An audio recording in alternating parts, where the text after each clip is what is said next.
बुद्ध का ज्ञान। एक राजा के यहाँ बुद्ध का जन्म हुआ। पिता ने ज्योतिषियों को बुलाकर भविष्य पूछा।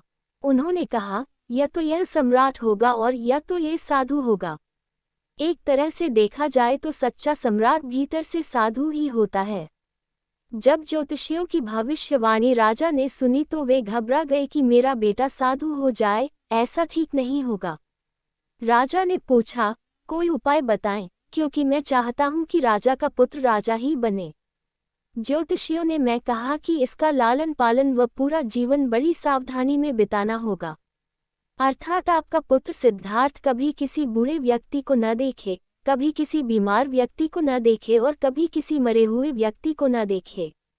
जब तक ऐसा होगा तब तक वे राजा ही बने रहेंगे, अगर ऐसा नहीं हुआ तो वे साधु बन जाएंगे। राजा शुद्धोधन ने अपने पुत्र सिद्धार्थ के लिए बढ़िया से बढ़िया, बड़े बड़े महल, अच्छे से अच्छा भोजन, दास दासियां और खाने पीने के सामान आदि वस्तुओं के ढेर लगा दिए।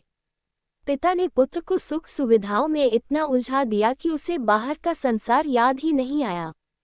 शुद्धोधन ने समझ लिया कि अब इतने सुखों के आगे साधु बनने का प्रश्न ही उपस्थित नहीं होता। वे निश्चिंत हो गए। राजा शुद्धोधन ने बिल्कुल पक्की व्यवस्था कर रखी थी कि उनका पुत्र सिद्धार्थ जीवन में कभी भी वृद्ध, बीमार और मृतक व्यक्ति को देख न सके, क्योंकि वे अपने पुत्र को खोना नहीं चाहते थे। सिद्धार्थ का जीवन ऐश्वर्य और सुख सुविधाओं में बीत रहा था। उनके जवान होने पर एक सुंदर कन्या यशोधरा से उनका विवाह हो गया। विवाह हो जाने पर शुद्धोधन की आधी चिंता मिट गई। अब तो शादी हो गई, अब कहाँ जाएगा?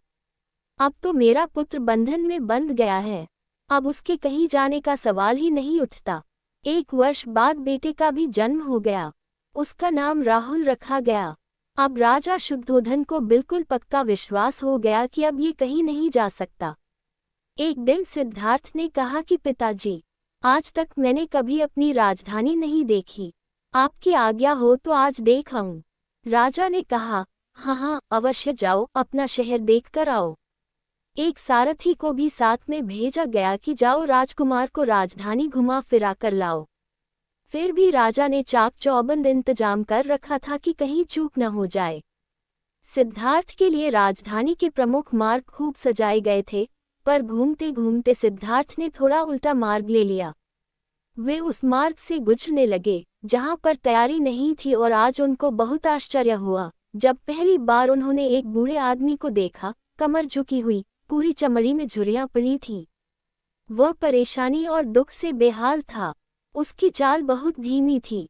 बूढ़े की झुकी हुई कमर को देखकर सिद्धार्थ को एक झटका लगा और सारथी से उन्होंने पूछा, क्या एक दिन में भी बूढ़ा हो जाऊंगा? सारथी ने कहा, हाँ राजकुमार, हर व्यक्ति के जीवन में 3 अवस्थाएं आती हैं, बचपन, जवानी और बुढ़ापा। एक दिन तुम भी बुढ़ापे की अवस्था में जाओगे। हे राजकुमार, ये संसार का नियम है। चाहे गरीब हो या अमीर, सबका शरीर शिथिल अर्थात बूढ़ा होता है।